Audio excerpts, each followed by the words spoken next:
Bonjour à tous, j'espère que vous allez bien. Bienvenue sur After Fight. On se retrouve pour une nouvelle vidéo. Aujourd'hui, je reçois un nouvel invité, Jérôme Vollerin. Jérôme, comment vas-tu? Je vais très bien, merci, c'est très gentil de ton invitation. Je suis très content d'être avec toi. J'espère qu'on va pouvoir discuter de choses qui sont top pour le MMA et qu'on va bien avancer là-dessus. Eh bien, écoute, Jérôme, plaisir partagé. C'est un podcast que j'attendais depuis un petit moment. Je t'avais rencontré justement au Boxing Squad lors d'une séance de pattes d'ours, déjà avec Manon Fiorot, mais aussi avec Kalim Mastouri. Donc, j'avais hâte de t'inviter sur le podcast. Voilà, j'espère qu'on va passer un bon moment. Et aujourd'hui, on te connaît en tant que préparateur physique. Tu es aussi responsable de la performance donc au Boxing Squad, mais peut-être peu de personnes le savent, tu as été combattant. Euh, Ouais, alors moi, c'est les sports de combat, les arts martiaux, c'est ma passion depuis que je suis tout petit. J'ai commencé par le karaté Kyokushin à 4 ans. Donc, j'ai fait ça pendant des années, jusqu'à 16, 17, 18 ans. Et au milieu de tout ça, en fait, au niveau combat, je me trouvais un petit peu frustré par les règles. Et au fur et à mesure des choses, je suis passé à la boxe anglaise parce que j'étais sapeur-pompier professionnel. Donc, en fait, j'ai eu l'opportunité d'aller faire le championnat du monde pompier-police en boxe anglaise à New York sur un tournoi. Et donc, voilà, j'ai relevé le défi, je suis allé, j'ai fini en finale, j'ai perdu en finale. Et c'était un beau tournoi, j'étais très content de ça. Et du coup, il y avait un petit mix. Et derrière, dans les années qui sont arrivées, j'ai rencontré un mec, on m'a proposé un combat. Donc moi, je combattais, hein, j'étais en équipe de France de karaté, j'avais fait les équipes de France pompiers-police pour la boxe anglaise. Et on me dit, ouais, si tu veux, il y a un mec à combattre donc sur Nice. Et en fait, ce qui s'est passé, c'est que le mec, il a ouvert les vestiaires. Et quand il a ouvert les vestiaires, il me dit, au fait, en plus du pied-point, il y a du sol. J'ai dit, j'étais dans les vestiaires, on était en train de se préparer. J'ai dit, c'est quoi le sol? Je connais pas. Donc, je connaissais pas. Je te dis ça, c'était en 2006, 2005. Enfin, j'avais vu, on était à fond sur le Pride à l'époque. Donc, je connaissais pas. En fait, je rentre sur le ring. Donc, on était à Nice et il y avait tous mes amis. On était, t'imagines la salle quand tu as tous tes amis qui te regardent. Et on commence à combattre. Ça commence à bien tourner en pied-point et tout. Et au bout de 40 secondes, il saute en l'air, il m'attrape le bras, il me fait une clé de bras, je tombe par terre. Et là, donc je tape. Et je savais même pas ce que c'était, comment il fallait abandonner, s'il fallait taper, pas taper. Donc c'était vraiment une surprise. Et à partir de là, je me suis dit, ouais, ben, en fait, ça suffit pas, la boxe anglaise, le kick, le karaté. Il faut passer à autre chose. Et là, c'est à partir de 2006 que je me suis mis au jiu-jitsu brésilien. Et derrière, à partir de 2010, j'ai commencé à faire du MMA avec Aldric. On s'est rencontrés sur Nice, comme tous les deux on était sur Nice. Et voilà, je me suis dit, Aldric, moi j'ai fait le tour un petit peu en pied-point. J'ai commencé le jiu-jitsu pendant, ça fait 3 4 ans. Maintenant, voilà, je veux finir tranquillement parce que j'étais plutôt jeune. Si je veux finir tranquillement, je veux me faire plaisir sur du MMA et après, plus haut on va, mieux c'est. Et donc, j'ai fait 4 5 ans de MMA avec Aldric à fond. Donc, lui était en fin de carrière aussi. Donc, ça nous a permis de se tirer la bourre. Moi, je lui ai amené un petit peu mes connaissances et mon expérience en pied-point. Et lui, par rapport à tout ce qu'il a fait autour du monde toute son expérience en lutte avec ses années aux États-Unis, au Brésil et tout ça. Donc, on a mixé tout ça. Et derrière, on a créé, on avait un très très beau groupe dans les années 2011 de légers au Boxing Squad. Vraiment, on avait un plateau vraiment très très intéressant avec 10 15 combattants qui percutaient fort. La seule problématique, c'est qu'à l'époque, eh ben, les combats, c'était pas aussi facile qu'aujourd'hui.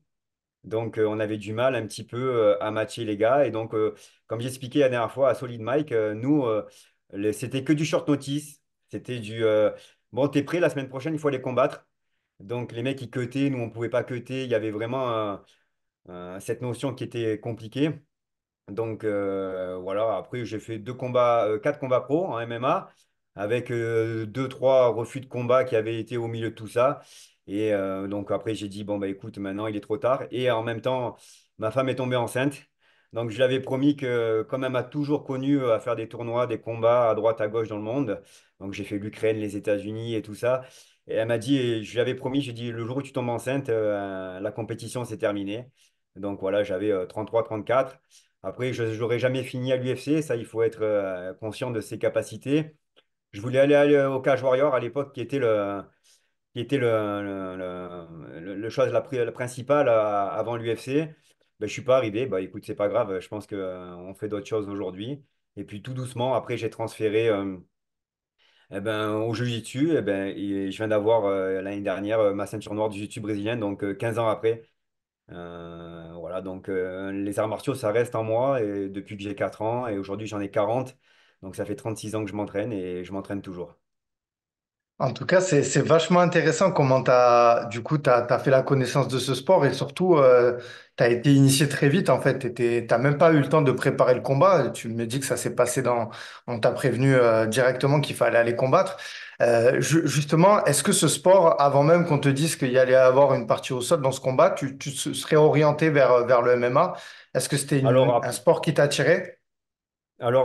c'était à l'époque du Pride, de Fedor, de tout ça. Donc, c'était encore les DVD. On regardait les DVD. On était comme des fous au Microcop et tout ça. Oui, on avait envie de s'orienter là-dessus. J'aurais préféré le faire de moi-même que de prendre une clé de bras, à me faire arracher les bras par un mec qui était champion du Shoto déjà. Et donc, que je connaissais pas en plus à l'époque, hein. Donc, on m'a dit, ouais, tu vas prendre un petit blond là-bas. Et en fait, le petit blond était déjà champion. Il y avait déjà un Sherdog, parce qu'à l'époque c'était Sherdog, il y avait déjà un Sherdog en MMA, et c'était bon, voilà, bon, on s'en fout, c'est comme ça. À l'époque, on combattait, on te dit, toi, tu vas combattre la semaine prochaine, et c'était comme ça. Et non, mais je pense que le MMA aujourd'hui, ça reste un des plus beaux sports, un nouveau sport avec une croissance folle. D'un point de vue martial, on peut pas faire mieux. Quand tu veux apprendre à te battre, à explorer un petit peu tout ce qui est martial. C'est vraiment le top du top. Tu es pas verrouillé par des règles. Tu peux faire un peu ce que tu as envie, même si ça évolue, les règles évoluent. On voit que les coudes ont été remis là sur le 12-6 dans les règles. C'est intéressant. Moi, je pense que moins on cloisonne, plus on peut laisser libre la créativité de chaque combattant s'exprimer. Et moi, je me suis référencé à Tapologie pour justement regarder ton palmarès, le combat que tu me parles où tu as perdu, et du coup, il n'y est pas sur Tapologie. Ouais. Ben, non, pas celui-là, c'était pas Tapologie encore, il Ça y avait pas n'existait pas. OK. ça n'existait pas. Passe. Et en fait, si tu veux, donc j'ai fait deux combats qui ont été arrêtés. J'ai fait un premier combat en Suède en MMA, bah pareil, en short notice une semaine avant. On savait même pas ce que c'était le cut et tout, donc c'était incroyable. Je suis arrivé le lendemain, j'avais un mec de plus 10 kilos en face de moi. Et en fait, je me fais ouvrir la pommette. Les coudes étaient interdits. Le mec, il a glissé, il m'a mis un coup de coude dans la pommette et dans la paupière, pardon. Et en fait, la paupière, elle est tombée. Et si tu veux, j'ai combattu comme ça. Et comme ça passait sur TF1 de la Suède, si tu veux, ils m'ont dit si ça continue à saigner autant, on t'arrête. Donc en fait, le médecin m'a arrêté au deuxième round et ils m'ont même, pour te dire, ils m'ont même recousu dans les vestiaires. C'était fou, quoi. Donc voilà. Et justement, en regardant donc sur Tapologie, j'ai pu voir que tu avais combattu dans une organisation à Montpellier, le FMC, le Fighting Marcou Challenge. C'était l'organisation de Clément Marcoux. Est-ce que tu peux nous raconter une anecdote ou les souvenirs un peu concernant cette organisation? Parce qu'aujourd'hui, Clément, sur les Bah, réseaux, bah, il est... Clément, c'est quelqu'un que j'apprécie énormément. On s'est rencontrés pas mal de fois. On était proches avec Aldric de Clément, donc ça a été une continuité. C'était le début, c'était du pancras, c'était le début du MMA en France. Ça a été en train de s'orienter vers la légalisation. Bah, c'est arrivé beaucoup plus tard, mais Clément, il a fait beaucoup de choses pour ce sport en France. Il continue à faire énormément de commentaires et ça, c'est vraiment important. Des anecdotes, c'est que on était dans une soirée à Palavas, hein, il fallait combattre. Clément, il est incroyable. C'est quelqu'un qui vient dans les vestiaires, qui est humain et qui vient autour de toi, qui t'explique tout, les choses. Et en plus, il est en train de finir ses études sur la préparation physique. Et moi, j'étais en train de terminer également mon doctorat là, en sciences du sport. Donc, on avait plein de points en commun. On était à table, on parlait, ouais, alors l'hormone dans le sport, comment ça se passe, comment tu prépares les gars et tout, comment tu te prépares. Et donc, on a eu énormément d'échanges là-dessus et ben, j'espère qu'on en aura encore pas pour le futur, quoi. D'accord. Et justement, à l'époque, comment tu te préparais un petit peu? Est-ce que tu faisais de la préparation physique, tout ça? Parce que on sait qu'aujourd'hui, ben, tu prépares de nombreux athlètes. Euh, Est-ce qu'à l'époque, tu avais, justement ce cursus de préparation physique ou pas du tout? C'était uniquement l'aspect technique et martial pour pouvoir les combattre? Non, alors en fait, si tu veux, en parallèle de mon sport, en fait, j'ai fait des études à l'université, à la fac de sport à Nice, dans laquelle je suis encore enseignant. Donc, en fait, si tu veux, j'ai fait un master 2, enfin une licence entraînement sportif, un master 2 en préparation physique et en réathlétisation. Et derrière, j'ai fait un doctorat en sciences du sport, en sciences du mouvement humain, bon, c'est en sciences du sport. Et non, je faisais déjà énormément de préparation physique. J'entraînais déjà des athlètes de haut niveau. Euh, donc, oui, la préparation physique, je me la faisais tout seul, j'avais besoin de personne. C'est des choses, j'ai toujours été au top d'un point de vue physique. Il y avait plein de choses qu'on faisait déjà en avance depuis 2008, 2007, 2006. C'était vraiment des choses qu'on maîtrisait vraiment bien. Non, au niveau physique, j'ai jamais eu de soucis. Ça n'a jamais été un problème et ça n'a jamais été une limite vraiment dans le MMA. Et non, la préparation physique, c'est des choses qu'on maîtrise correctement aujourd'hui. Et à long terme, est-ce que tu avais déjà ce projet justement de devenir coach de striking et aussi de faire de la préparation physique? Je sais qu'aujourd'hui, tu coaches quand même des athlètes, tu fais aussi Ouais, monsieur, madame, tout le monde. Est-ce qu'il ouais. y avait cet objectif de faire que des combattants de haut niveau dans le MMA? En fait, si tu veux, moi, j'aime enseigner et transmettre. Euh, Ça, c'est des choses en fait, si tu veux, j'enseignais déjà quand en fait, j'ai mon brevet d'état aussi de karaté, donc j'ai enseigné très tôt aux jeunes. J'ai monté pas mal de jeunes aussi en karaté et en boxe anglaise. Donc ça, c'est quelque chose que j'ai toujours aimé transmettre, que ce soit la technique ou la préparation physique. Pour moi, c'est la même chose, même la préparation mentale, c'est la même chose. C'est transmettre quelque chose et à partir de là, c'est des choses que je fais avec le cœur et avec passion. Je me suis jamais forcé à faire les choses. On en parlait la dernière fois avec Aldric, c'est qu'aujourd'hui, quand on est obligé de faire des choses, on n'a plus envie. Et on a toujours fait les choses avec le cœur. Et à partir du moment où tu le fais avec le cœur et avec passion, tu les fais beaucoup mieux. Et pour moi, ma vie, en fait, elle est faite. Il y a pas de... On me dit, ouais, tu travailles tout le temps. En fait, non, je travaille pas tout le temps. Je vis ma passion tout le temps. Ça, c'est des choses qui sont un peu complètement différentes. Alors que j'entraîne monsieur et madame tout le monde. Il y a toujours une problématique de réhabilitation de dos, de genoux, de ci, de ça. Donc, je travaille beaucoup avec chirurgiens ou avec des kinésithérapeutes sur Monaco qui m'envoient du monde pour la réhabilitation. Donc, ça, c'est des choses qui sont intéressantes. C'est là que je vais prendre les personnes. Et derrière, après, j'ai des athlètes, que ce soit dans les sports mécaniques, en Formule 4, 3, 2, 1, tu vois. Donc, ça, c'est vraiment intéressant. Sur les sports de moto aussi. Et transmettre et performer, pour moi, c'est le plus important. Si on n'a pas de performance, il n'y a pas de résultat. Et il faut vraiment savoir jouer avec tout ça. Et oui, donc, pour répondre à ta question, transmettre, c'est des choses que je fais. Je le fais avec passion tous les jours. Et quand je vais voir Axel, Virgile, Manon, Miguel, Kalim, il y a une chose qui me crée des barrières aujourd'hui, c'est le temps. Et je pense qu'on est tous un petit peu pareil, c'est que je cours après le temps. Si euh, on fait jamais tout ce qu'on veut dans la vie, donc ça, on en est tous conscients, mais au moins 80% de mon temps, je le fais à des choses que j'aime. Et comme je t'ai dit, c'est avec passion. Et quand tu vois l'évolution de ce sport aujourd'hui, où il en est, en 2014, du coup, tu as arrêté ta carrière sur une défaite. Tu l'as dit, c'est parce que ta femme est tombée enceinte. Est-ce Ouais. que justement, il n'y a pas un regret de ce côté-là? Pas du tout. Alors, en fait, si tu veux, en fait, on en a discuté longuement avec Aldric à l'époque. Je lui ai dit, écoute, Al, comment on fait qu'est-ce que tu en penses? Parce que moi, il savait, je lui ai dit, moi, je vais aller au Cage Warrior. À ce moment-là, en 2014, pour aller au Cage Warrior, il fallait avoir un record de 6-7-1 minimum, un petit peu, pour pouvoir commencer à être matché sur ces cartes. Et en 2014, j'avais déjà bien avancé et il me dit, écoute, il te faut encore 2 ans pour pouvoir y aller. Et je lui ai dit, en fait, 2 ans, je les ai pas. Il fallait que je refasse 3, 4, 5 combats pour pouvoir avoir un Sherdog un peu plus positif. Et donc, à un moment, ça, on en parlera après si tu veux, mais la notion de santé, elle est importante.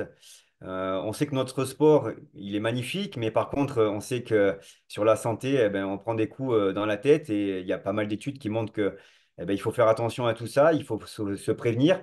On voit les boxeurs de 50 ans, ce que ça donne aujourd'hui. Donc voilà, 2 ans à prendre des coups pour pouvoir aller au Cage Warrior. Donc je me suis dit, écoute, plusieurs paramètres, tu prends jamais une décision seule. Donc je l'ai pris avec Aldric qui était mon entraîneur à l'époque et qui reste pour moi, c'est mon ami et quoi qu'il arrive, hein, mais ça reste pour moi une des références. Je le classe dans les 10 meilleurs coachs du mondial. Donc ça, c'est vraiment important pour moi. Et il n'a pas que l'aspect technique, et qu'il a l'aspect aussi psychologique. C'est un leader, il est capable d'emmener n'importe qui dans une cage et de transformer n'importe qui dans une cage. Et ça, j'ai rarement vu et j'ai fait beaucoup, beaucoup, beaucoup d'entraîneurs, des gens qui sont capables de le faire. Bref, c'était une petite parenthèse. Et donc, du coup, des regrets, quand tu mets les raisons une derrière l'autre, c'était pas le moment. Si ça serait passé 10 ans plus tard, ça aurait peut-être été différent, mais avec des si, on peut changer pas mal de choses. Et je pense que voilà, les choses ont été à ce moment-là, elles ont été faites à ce moment-là, et donc on ne peut pas changer les choses. Et voilà, je me dis pas, ouais, et si c'était maintenant, j'aurais fait quoi? Je peux pas le faire parce que aujourd'hui, les jeunes, ils arrivent à faire à la reste, faire des choses incroyables, monter Manon et tout ça. Donc, c'est une autre période, c'est une autre chose. Moi, j'ai vécu des choses incroyables aussi au niveau des sports de combat et c'était extraordinaire. Je regrette rien. Et la rencontre avec Aldric Cassata, tu l'as dit un peu plus précédemment, c'est justement dans les salles. Vous vous êtes entraînés ensemble. En Au fait, si début, tu vous veux, quand étiez. Ouais. on voulait faire du MMA à Nice à l'époque, ou même dans la région des Alpes, enfin, en PACA, il n'y avait pas 50 solutions. Il y avait, en fait, Aldric revenait des États-Unis à ce moment-là. On se connaissait déjà. Ben, il m'avait vu combattre contre le mec là, qui était, je me rappelle plus son nom, qui m'avait pété le bras en 45 secondes là. Et donc, du coup, on avait déjà discuté. Et il me dit, moi, je pars aux États-Unis, blablabla. Et en fait, quand il est rentré, il a ouvert une structure et on s'est tous plongés à l'intérieur. Donc, et là, après, la passion fait que on a tous voulu performer à ce moment-là dans ce sport. Et là, on a réuni les meilleurs combattants qu'il y avait dans les Alpes-Maritimes qui voulaient faire du MMA. D'accord. Et comment ça se fait qu'aujourd'hui ça perdure entre vous? Est-ce que tu peux nous parler un petit peu de votre relation? Parce que ben, ça date pas d'aujourd'hui. Le secret un peu de votre Ben, alchimie, parce que les vous travaillez relations, elles ensemble font aussi. que. Ouais.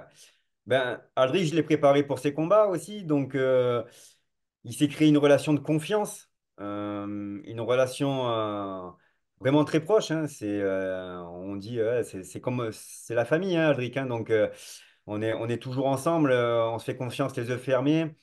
Euh, Même sans parler, on a l'intuition. En fait, quand on parle la préparation d'un combattant, on n'a même pas besoin de discuter. Quand on est au bord d'une cage tous les deux, quand coach Manon, Virgile ou Axel, eh ben, en fait, chacun a sa part, chacun parle pour l'autre, et en fait, il n'y a personne qui marche sur l'autre. Il y a vraiment cette complicité, et, euh, et quoi qu'il arrive, il y a du respect entre tous les deux, et, et quoi qu'il arrive, on s'entraîne toujours ensemble, quoi. 2, 3 fois par semaine, on se roule dessus, on fait du sol. Bon, je pense qu'avec Aldric, c'est la personne avec qui on s'est le plus tapé à l'époque où on combattait. Et on avait une petite cage, pour les anecdotes, on avait une petite cage au Boxing Squad qui devait faire du 5 sur 2, c'était tout petit. Tu rentrais là-dedans avec les petits gants, on préparait les combats et c'était incroyable. C'était celui qui tenait le plus longtemps debout et on s'est fait des guerres incroyables. Et à l'époque, c'était sparring tous les jours et c'était la folie. Et c'est pour ça que je pense qu'en tant que combattant, en tant qu'humain, en tant qu'homme, on a toujours échangé. Après, on a rarement été en désaccord. Ça, c'est vraiment important. Et on discute. Une bonne communication entre tous les deux. Chacun répond à l'autre quand il a besoin de certaines choses. Et je pense que cette complicité, elle a commencé il y a 15 ans. Je pense qu'elle a perduré pendant des années. Après, chacun a sa voix et chacun respecte la vie de chacun. Et elle va continuer parce qu'on a de grands projets sur Nice qui arrivent et on va faire des choses incroyables tous les deux et ça va être une dinguerie. Et justement, dernière question sur le passé avant de passer au présent. Est-ce que aujourd'hui, avec un peu de recul, vous pensez que le Boxing Squad, il en arriverait là aujourd'hui et là où encore il va aller? Est-ce que tu vois ce Par que rapport à quoi? ben, l'ensemble des combattants, la salle, je veux dire le palmarès, je veux dire quand on voit les personnes qui viennent s'entraîner, le niveau aussi du boxing squad qui était très bon à l'époque, mais aujourd'hui qui est encore, ça fait partie de l'élite des salles en France. Tu vois ce que je veux dire que Mhm. Moi, je pense que le boxing soi, c'est une histoire, hein. Si on parle de storytelling, d'où ça a démarré aujourd'hui, c'est vraiment une histoire de passion, d'homme, d'humain. Et les histoires d'hommes, ça se croise. C'est-à-dire que s'il n'y a pas Aldric qui est la pièce maîtresse, c'est sûr que ça continue pas. Mais après, notre rencontre fait que derrière, ça a pu faire grossir le projet. Et la rencontre d'autres personnes qui a pu faire encore d'autres projets. Il y a Christophe Milliou dedans. Il y a énormément de monde qui ont de l'expérience, de la technique et tout ça. Et on a croisé beaucoup de monde. Axel Sola, ça fait depuis qu'il est tout petit, hein, on l'a toujours eu. Il mettait les gants que nous, on était en train de combattre. Aujourd'hui, on a formé tous les combattants qu'on a. Donc ça, on a été un centre de formation, si tu veux. ouais, c'est ce que j'allais te dire, Euh, ouais.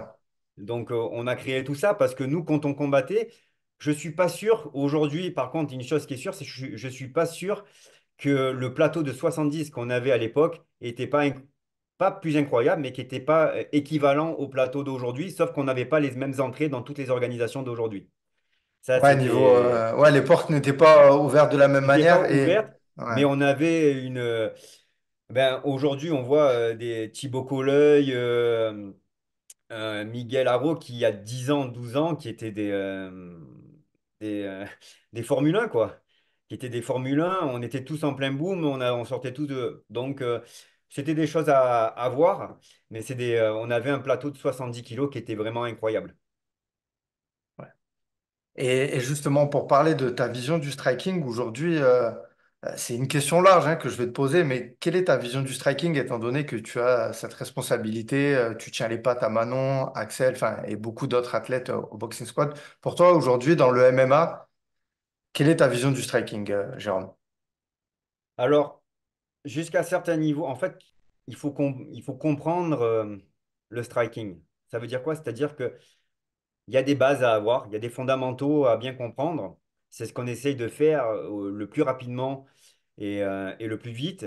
C'est pareil sur le grappe et sur la lutte, hein, mais moi, je suis plus spécialiste du striking, comme tu l'as bien compris. Donc, pour moi, il y a des fondamentaux à bien comprendre. À partir de ces fondamentaux et de ces bases, derrière, il faut améliorer la technique. Améliorer la technique, il n'y a pas 50 solutions. Il faut se mettre face à l'athlète, et c'est comme ça qu'on a progressé avec Virgile Axel Manon. Euh, En fait, tu vas travailler sur tous les petits détails qui vont faire la différence à haut niveau. On n'est pas là. Alors oui, quand il faut faire le physique, on fait le physicopathe, mais ce n'est pas l'objectif. Quand je prends de manière indépendante, et c'est ce que je fais pour pouvoir faire progresser les athlètes, c'est qu'à partir d'un certain niveau, le cours collectif de striking ne sert plus beaucoup. C'est sparring et technique. Moi, je m'occupe de cette partie technique. Et pour moi, cette partie technique, elle est primordiale parce que tu vas répéter tout ce qui ne va pas. Tu vas essayer de comprendre tout ce qui ne fonctionne pas dans le striking de la personne en face de toi. Qu'est-ce qui fait que ben, son coup de pied, elle ne le met pas correctement? Pourquoi elle ne le met pas correctement? Alors que d'un point de vue général, si les gens regardent, ils disent tout se passe bien. Mais quand tu as l'œil de l'expert, en fait, tu ne peux pas laisser ton athlète striker comme ça, défendre comme ça, parce qu'il y a un aspect de schéma, comment le corps il bouge dans l'espace, et ça, c'est vraiment important à le comprendre.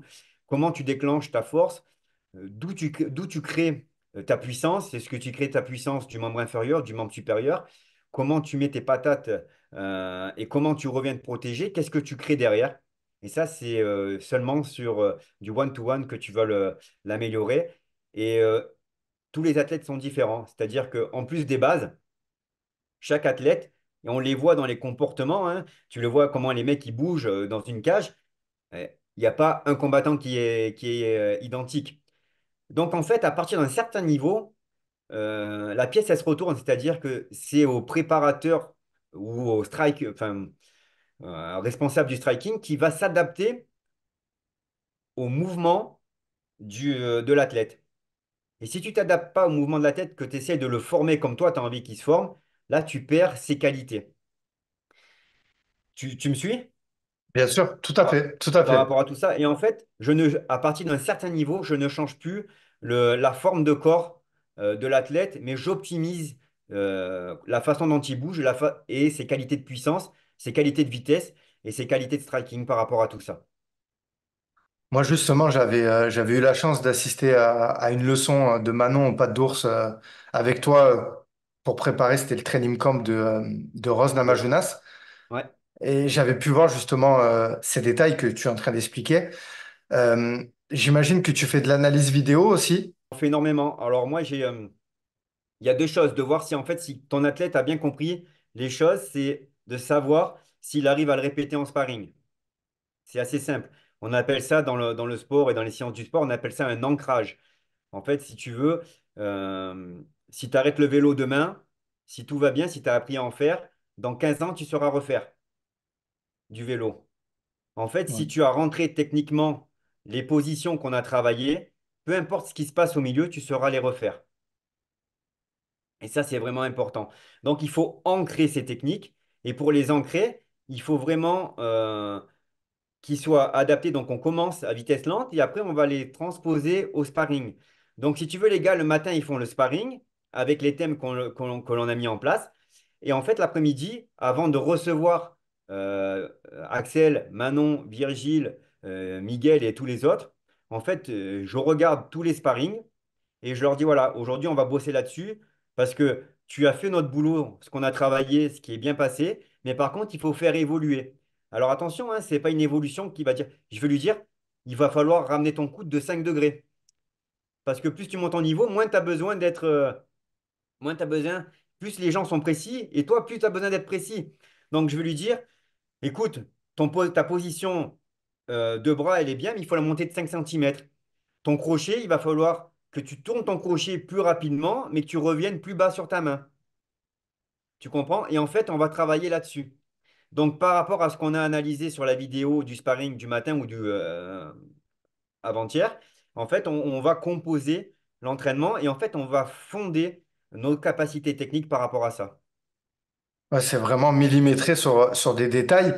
Et au niveau des vidéos aussi des adversaires, est-ce que tu te bases aussi un petit peu sur, par exemple, quand Manon a affronté Rose, est-ce que tu as regardé la manière de striker de Rose pour pouvoir justement adapter le striking de Manon? Quand je dis adapter, c'est un grand mot, hein, mais tu vois, voir des ouvertures. Bien sûr. Alors, en fait, on a une façon de travailler avec Aldric et on le fait souvent, c'est-à-dire que on regarde chacun de notre côté les combats, mais quand on dit on regarde chacun, c'est on regarde 100 heures minimum les combats de chaque athlète pour découper. Et en fait, on ne se parle pas de ce combat. On ne se parle pas, on essaye de construire au-dessus. Et après, on va faire une analyse qui est commune à partir de là. On fait une réunion et on se dit, voilà, l'analyse vidéo, qu'est-ce qu'on pense? Et on regarde les combats en même temps, au même moment. Et on regarde, si tu veux, c'est là que tu me dis, ouais, les relations avec Aldric, mais en fait, c'est dans le boulot aussi, hein, parce qu'on travaille énormément, hein. Aldric, c'est incroyable, le temps qu'il passe à regarder du MMA, à analyser, c'est fou. Et toutes les stats, les statistiques, les chiffres qu'il connaît, c'est incroyable. Donc, en fait, on passe une centaine d'heures à regarder le combat. On rejoint on se rejoint, on regarde les combats ensemble, et là, on retravaille sur la capacité et tout ce qu'on va mettre en place comme game plan. Je sais qu'Aldric, Et il aime beaucoup utiliser les datas. Excuse-moi de t'avoir coupé, hein. Il aime beaucoup utiliser les datas. Est-ce que toi, tu le rejoins dans cet esprit-là? Enfin, est-ce que tu travailles aussi de la même manière pour le striking? exactement. En fait, si tu veux, moi, en plus, tu dis dans ma partie striking, en fait, je suis scientifique du sport. En fait, les scientifiques du sport, c'est des foot data. Si tu veux, on va prendre toutes les datas, que ça soit au niveau de la préparation physique, la préparation mentale, du striking, les pourcentages de ci, les pourcentages de ça. Et en fait, on arrive à avoir une enveloppe qui est énorme avec des datas. Et plus on a de data, plus on peut analyser, plus on peut travailler. Et c'est à partir de là. On va savoir, si tu veux, sur ma partie striking, quand je tiens les pattes à Manon, combien de coups elle va mettre par minute, ce qui est important par rapport aux moyennes de son adversaire. Tu comprends? À Tout partir de à là, fait. moi, je vais majorer de 20, 30, 40%, 50% en fonction de la préparation physique, du nombre de coups que je vais lui mettre à tant de pourcentage, en temps de force, etc., etc., etc. Donc, en fait, on millimètre tout, autant que ça soit la préparation physique, etc. C'est exactement la même chose. On est, les datas, c'est le futur, hein. Et on voit que à l'UFC, ils sont en train de mettre des capteurs. Il y a des études qui sont montrées dernièrement, qui sont sorties aux États-Unis, où commencent à mettre des capteurs dans les protège-dents. En D'accord, fait, pour voir l'intensité des coups, des frappes. ouais, pour calculer la vitesse de Incroyable. rotation de la tête, tu vois, avec des microprocesseurs à l'intérieur pour savoir combien de coups a reçu l'athlète. Parce qu'aujourd'hui, on sait très bien combien la différence qu'il y a entre un mec qui gagne et un mec qui gagne pas. Et ça, on le sait avec des chiffres. Tu vois, au niveau data, tout est écrit, tout on le sait, et nous, on a tout millimétré et on fait toute notre préparation et nos game plans par rapport à ça. Et c'est là qu'on voit que le sport, il a évolué et qu'il continue encore d'évoluer justement avec ces technologies et justement toutes ces datas. Et quand on voit le site de l'UFC, d'ailleurs, c'est les seuls à le faire avec toutes ces statistiques. Tu l'as dit, les coups par minute, les défenses de takedown. Enfin, moi, je voulais juste parler d'une partie en striking. Je suis curieux de savoir la garde pour un combattant, pour quelqu'un qui souhaite commencer les sports de combat, le MMA. Comment ça se passe, sa garde, tu vois, sans parler de sa stance, mais plutôt la garde, comment se protéger en MMA, justement, tu parlais des coups, comment on se protège en MMA? Alors, j'ai fait beaucoup de sports de combat, donc du coup, j'ai pu faire évoluer.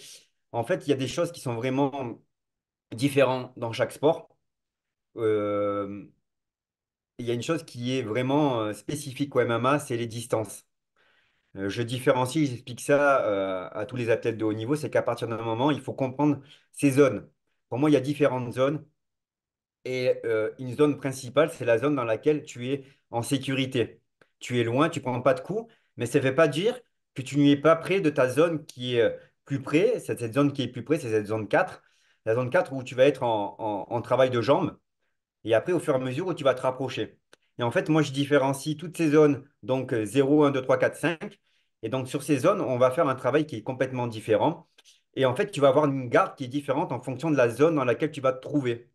Et ça, donc, c'est des concepts que j'ai mis en place avec Aldric. C'est des concepts dans lesquels on fait évoluer. Et en fait, tu vas changer. Parce que à haut niveau, je répète à haut niveau, hein, parce que quelqu'un qui commence est différent. Mais je pense que la meilleure garde, c'est une gestion de distance pour le débutant. Tu comprends? Tout à Et en fait, tout à fait, fait. à haut niveau, en fait, la gestion de distance avec ces différentes zones que je t'ai énumérées va faire que tu arrives à produire des choses qui sont différentes, des gardes qui sont différentes en différentes zones pour créer plus d'incertitude, c'est-à-dire plus de feintes, plus de mouvements, qui fait que on voit tout le monde qui crie, enfin qui explique, ouais, Duplessis, ben, il travaille, c'est fou, on dirait que c'est. En fait, il a un travail de zone parce que personne ne comprend encore, on a mis au jour ça, mais il a un travail de zone incroyable, d'accord? Et en fait, personne ne voit. Ok, toi, tu as déjà remarqué, justement, c'est parfait parce que ça colle avec l'actualité. Tu as du plaisir. Qu'est-ce que tu as pensé justement de sa performance face à Adesanya et justement de ce style brouillon? Est-ce que, comme tout le monde, tu as été choqué de le voir battre un style aussi beau stylistiquement que celui d'Israël Adesanya? Ou justement, toi, tu as réussi à déjà voir des schémas un petit peu qu'il utilise de ce style un peu bagarreur En fait, il faut quelqu'un qui a déjà mis quelqu'un qui est. Moi, je suis quelqu'un, quand je combattais, j'étais quelqu'un de très pur, très technique et tout ça dans mon travail. Et en fait, pour te faire comprendre tout ça, je l'ai compris directement sur le terrain, c'est un jour, j'ai pris un mec qui venait, on l'a pris dans la salle tous, alors qu'on était tous bien en stand-up, il n'y avait pas de problème, sur un sparring pied-point de 1 heure. Et en fait, le mec, il vient, il faisait du kung-fu, je sais pas de quoi, de quel pays il venait.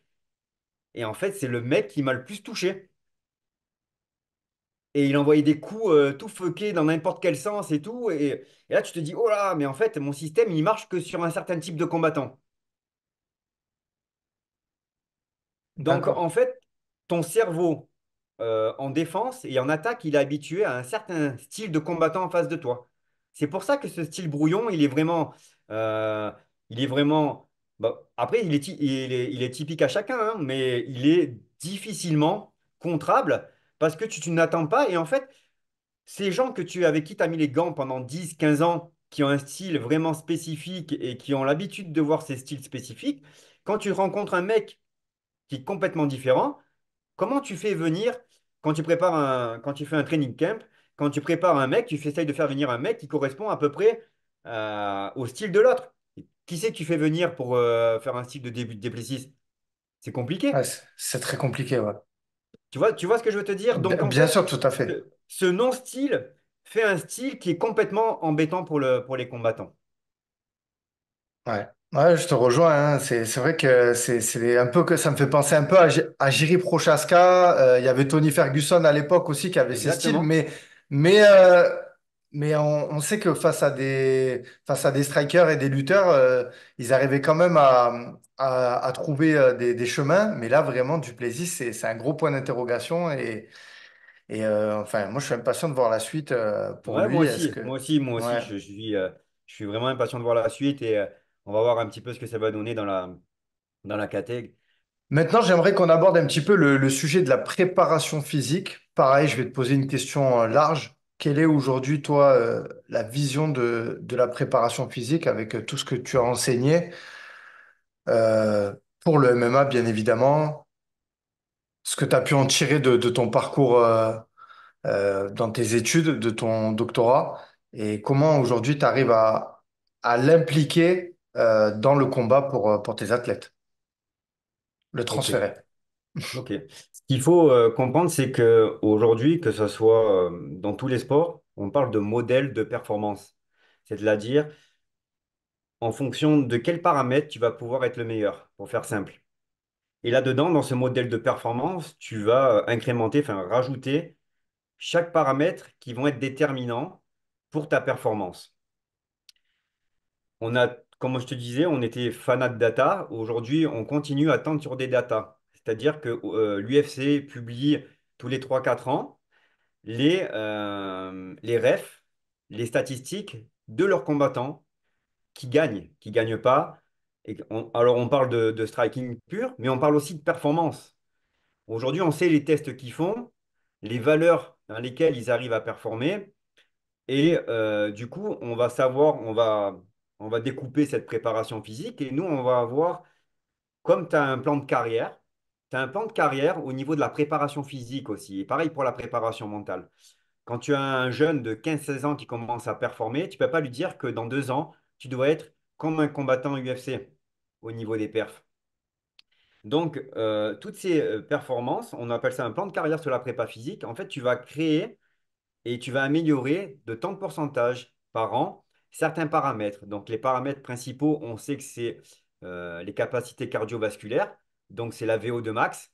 On a les valeurs de l'UFC, on sait sur quoi on doit tendre. C'est-à-dire que aujourd'hui, des gens comme Virgile, Axel, Manon, évidemment Manon encore plus que les autres, mais en fait, ça fait 7-8 ans qu'on sait à quoi ils allaient être aujourd'hui comme valeur au niveau capacité cardiovasculaire.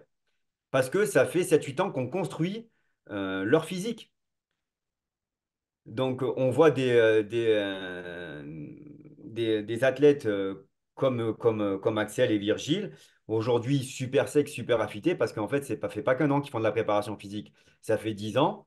Et sur ces 10 ans qu'ils font de la préparation physique, on leur a pas dit l'année prochaine, tu vas être monsieur UFC. On va dire peut-être dans 10 ans ou dans 12 ans, tu seras monsieur UFC, et on va construire toutes les capacités cardiovasculaires, musculaires, neuromusculaires, pour pouvoir te permettre de performer dans 10 ans.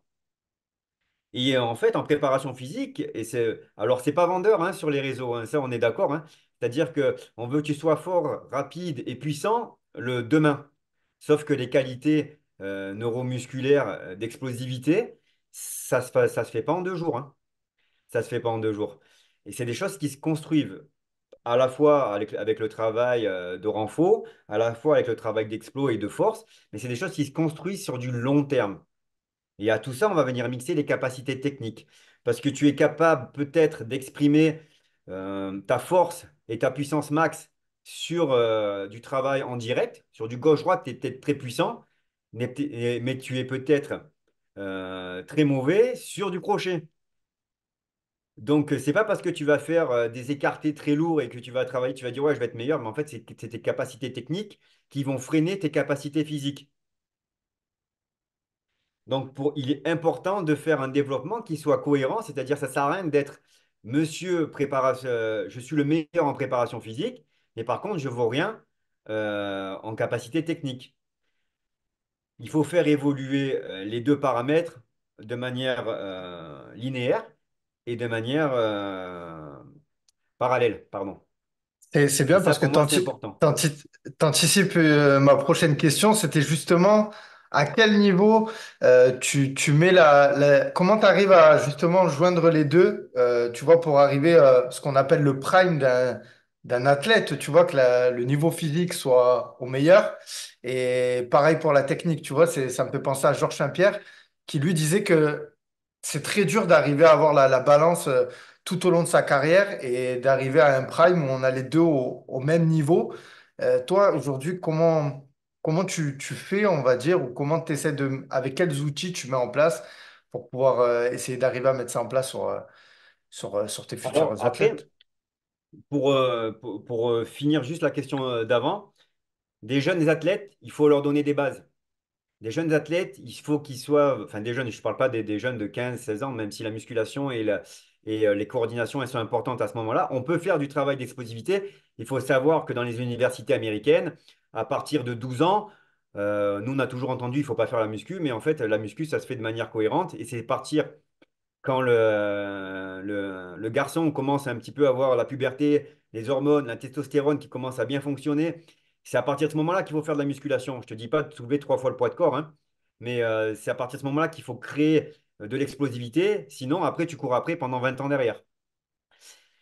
Il faut créer, avant 18 ans, 20 ans, des coordinations qui te permettent de faire de l'haltérophilie, qui te permettent de faire du squat propre, qui te permettent de faire du développé couché, de la traction. Moi, je donne toujours des rêves qu'on a toujours eus, mais tout le monde le sait, mais tout le monde ne le fait pas. C'est-à-dire qu'aujourd'hui, on sait que pour commencer à faire quelque chose de cohérent, c'est-à-dire il faut avoir un squat à 2 fois son poids de corps, un soulevé de terre à 2 fois, voire 2 fois et demi son poids de corps, un développé couché à 1 fois et demi son poids de corps, des tractions pareil à 1 fois et demi son poids de corps. Si, c'est des choses qui sont simples, mais c'est qu'aujourd'hui, les bases, on les a plus. On sait qu'il faut avoir une VO2 max. Courir, avoir un VAMEVAL ou un test des forces que tu veux, ou un Luc léger, peu importe lequel tu fais comme test cardiovasculaire, on sait que pour performer à haut niveau, on sait qu'on doit avoir minimum de vitesse. 16, c'est nul. 17, 18 pour commencer à pouvoir travailler correctement techniquement. C'est-à-dire que sinon, tu vas être suffoqué pendant l'entraînement, tu vas être suffoqué pendant les sparring. Et en fait, tu peux être le meilleur techniquement. Si physiquement, tu n'es pas bon, ça ne va pas aller aussi. Donc, il faut avoir des bases cardiovasculaires, des bases neuromusculaires. Il faut savoir faire des mouvements. Il faut être fort sur ces mouvements parce que derrière, tu vas pouvoir créer des mouvements qui sont un peu plus complexes où tu vas faire de l'explosivité sur différents mouvements. Alors, ce qu'on essaye de monter, c'est-à-dire que on a créé ces bases pendant des années avec Axel et Virgile. Aujourd'hui, on travaille sur ce qu'on appelle la force de démarrage, le taux de montée en force et ta capacité à créer le maximum de puissance en un minimum de temps. C'est des choses qu'on fait, mais c'est des choses que tu ne peux pas faire si tu n'as pas ta base. Aujourd'hui, on sait très bien que ce qui est important aussi, c'est la force rotative du buste. Tu ne peux pas travailler sur une force rotative si tu n'es pas fort sur d'autres mouvements. Sinon, en fait, tu n'arrives pas à transmettre la force du membre inférieur au membre supérieur. En fait, tu t'écrases au niveau de la colonne et il n'y a plus de puissance qui arrive dans les patates. Donc, mais ça, en fait, c'est ce que je t'explique, c'est que tu ne peux pas le faire si tu n'as pas une bonne base à la base. Et ça, c'est vraiment important. Ouais, donc Et tu peux rappeler ta question juste. ouais, mais j'allais switcher parce que ta réponse là m'a donné une autre question. Donc toi, pour toi, un combattant amateur, c'est obligatoire de faire de la préparation physique parce que je sais que j'avais déjà entendu ça sur des combattants. On leur disait va plutôt travailler voilà la discipline, le MMA, plutôt que d'aller passer du temps à la salle.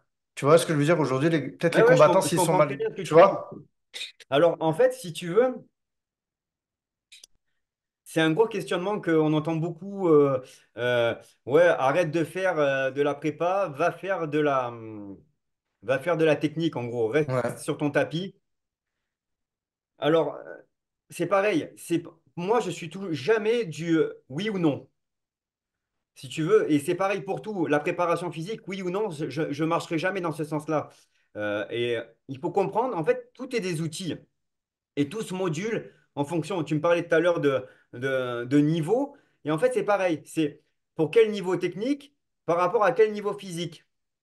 Tu vois, si quand tu prépares des mecs, en fait, que lors de leur sparring, ils n'ont pas des gens qui sont assez forts et assez puissants. Je te parle là, des mecs qui performent bien. Pour pouvoir aller toucher des capacités cardiovasculaires ou musculaires, oui, évidemment, il va falloir complémenter avec du travail de prépa physique à côté. Et ça, c'est vraiment important. Mais en fait, comme on dit souvent, c'est vraiment individuel. Quelqu'un qui, à chaque entraînement, va prendre des mecs qui sont un tout petit peu plus lourds, un tout petit peu plus forts, d'un point de vue cardiovasculaire et neuromusculaire, en fait, le mec, il va déjà taper beaucoup. Donc, en fait, il va falloir ajuster cette préparation physique. Tu vois, et ça, je te parle de haut niveau. Mais pour moi, comme je t'ai dit, il faut avoir des bases. Le mec, s'il n'a pas de base, il peut être le meilleur sur le truc. Après, derrière, ça va s'exploser. Parce que ses capacités physiques, tu peux être le meilleur au sol si à un moment, parce que tu seras bon que dans un paramètre, parce que le MMA, c'est un triathlon des sports de combat, hein, on est d'accord. Donc, tu seras jamais bon dans les trois paramètres dans la lutte, dans ton cache contrôle, dans ton pied-point et dans ton sol. Tu ne seras jamais bon ou extrêmement bon dans les trois points. Au départ, tu seras bon quand tu vas arriver à l'UFC, mais tu ne seras pas bon de partout au départ. Donc, du coup, on va dire que tu es bon au sol. Tu es une ceinture noire, tu défonces tout le monde au sol, il n'y a aucun problème. Mais par contre, si je te mets un mec dessus qui est un tout petit peu plus lourd, qui te fait monter le cœur en 30 secondes, tu vas voir ton jiu-jitsu ce qui va en être. Il n'y aura plus de jiu-jitsu. Donc en fait, tu vas être limité par tes capacités cardiovasculaires parce que tu crois que ta technique, elle est meilleure. Mais à haut niveau, si tu commences à être bon de partout, il va falloir réfléchir quelle est la stratégie que tu vas mettre en place de préparation physique pour optimiser ta performance. Est-ce que tu m'as compris par rapport à tout Bien ça? sûr, bien sûr, bien sûr. Et en fait, ça s'adapte et c'est vraiment individuel. Tu peux pas dire, ouais, en fait, chaque athlète, ils vont faire ça. Et derrière, tu modules. Tu vas moduler en fonction des besoins, en fonction des sensations, en fonction de comment euh, tu vas créer. Tout dépend des sparring que tu peux faire venir, que tu peux pas faire venir. Au niveau des sparring, nous, on a tous aujourd'hui une chose. On n'a pas des GPS encore, ça va venir, hein. On n'a pas de GPS comme dans les sports comme le foot, le rugby, qui calcule un petit peu les accélérations, les décélérations. Quoique ça commence à venir avec le protège-dents que je t'ai parlé. Mm. L'UFC commence aussi à mettre des capteurs dans les gants. À partir du moment où on aura encore plus de data, on arrivera encore plus à millimétrer la préparation pour les athlètes. Mais aujourd'hui, ça reste encore assez terre à terre. Et on a encore des cardiofréquences mètres. Et en fait, on sait les zones de travail cardiovasculaires sur lesquelles a travaillé ton athlète et qu'est-ce qui manque ou qu'est-ce qu'il va falloir rajouter par la suite. C'est pour ça qu'à l'UFC, on le voit qu'à un certain niveau, dans le top des catégories, on voit que le physique, il a son rôle. Parce que tous les combattants arrivés à l'UFC, je parle dans le top 10 d'une catégorie, ils sont tous bons plus ou moins de partout, ils sont tous complets, mais on voit ce physique, justement, ces détails que tu parles depuis tout à l'heure, qui font la différence lors du combat, si j'ai bien compris. Bien sûr, au Et tout départ, ça, ça se travaille à... ouais, bien sûr, en amont. En fait, tu vas avoir plusieurs profils. Tu vas avoir le mec qui va être très bon techniquement et qui Ouais. va arriver à l'UFC. Il va falloir parce qu'un mec techniquement, qui est par exemple bon techniquement un petit peu de partout et qui est pas assez fort parce que c'est comme, alors, ça fait apparaître encore d'autres choses. Mais si tu apparentes ça et tu images ça un petit peu par rapport à un 100 mètres sprint, les mecs, ils sont tous préparés pareil. Ils sont tous techniquement pareils. En plus de, c'est pour faire le relais, mais en plus de la préparation physique, il va avoir la tête à ce niveau-là, hein, qui va changer. Donc, c'est pareil. Donc, tu prends tout ça en compte, la préparation mentale, la préparation physique, mais les mecs, ils arrivent à monter leur niveau physique obligatoirement parce que il faut tenir ce 5 x 5, mais il faut tenir ce 5 x 5. Le mec qui a jamais fait 5 x 5, il comprend directement que ça va être compliqué. Donc, nous, c'est pareil. Donc, on a Axel et Virgile qui seront prêts. Et on l'a vu, Axel, c'est son dernier combat, qui se fait downer au premier round. Et que physiquement et techniquement, heureusement que le physique était présent et que la technique était présente parce qu'il est capable de refaire 4 rounds incroyables derrière. Et si t'es pas prêt, tu peux pas faire ça. Et moi, c'est Axel Sola, quand on voit, quand j'ai commencé à suivre ce combattant et qu'aujourd'hui je vois physiquement, bien sûr, il a avancé dans l'âge, mais il a travaillé aussi. Enfin, je trouve que de tout ce que tu m'exprimes, le plus parlant, c'est avec Axel, non? Plus que Virgile, parce que Virgile, on voit qu'il a quand même cette génétique. Et Axel, j'ai l'impression que c'est un peu comme tout le monde et qu'il a vraiment travaillé plus que tout le monde pour arriver à ce qu'il est aujourd'hui, physiquement, je parle, et justement arriver à passer des downs au premier round où je pense, attention, je vais utiliser une data, 99% des combattants ne se seraient Ils pas l'auraient relevés. tenu. Bon, après. Il a le menton aussi, mais derrière avoir tiré les 4 rounds comme il l'a fait, C'est c'est fou. impressionnant, C'est quoi. fou. Ouais, c'est fou. C'est une sacrée performance. Alors, pour retracer un petit peu Axel, Axel, c'est quelqu'un qu'on suit depuis très longtemps. Pas seulement d'un point de vue technique, parce qu'on sait que ça allait s'améliorer sur les années. Euh, Après, on peut parler de comment déceler un athlète. Avoir la vision, c'est le recrutement, ce qu'on a connu dans le foot, où tu as des recruteurs qui viennent regarder les choses. Et en fait, il y a des choses que tu arrives à percevoir chez des jeunes qui vont faire que tu dis, là, il y a du potentiel. Tu dis pas qu'il va être champion de l'UFC, tu dis que là, il y a quelque chose à faire, il y a du potentiel. Et Axel, c'était le cas. Axel, c'était le cas, c'était un travailleur. Techniquement, il a eu beaucoup à progresser. Il a évolué beaucoup proche de Mehdi. D'accord, il est en train de préparer son fight là-bas en Tchétchénie aujourd'hui. Donc, ça, bravo à lui. Et en fait, en plus de l'avoir d'un point de vue technique à la salle, j'ai eu la chance de l'avoir à l'université aussi. Donc, il faut savoir que Axel, il a un bac plus 5 en master prépa physique. Et j'ai été son prof à la fac. Donc, si tu veux, on a échangé depuis des années. Moi, c'est pareil avec les élèves, je ne fonctionne pas de manière, c'est moi qui ai raison. Je leur explique, essayer de leur démontrer. Et en fait, Axel s'est fait beaucoup d'expérience sur le terrain. Il a essayé de faire des choses. Je lui ai dit, tu verras que dans 6 mois, tu viendras me voir, tu me dis, ben ça, finalement, c'était pas bon.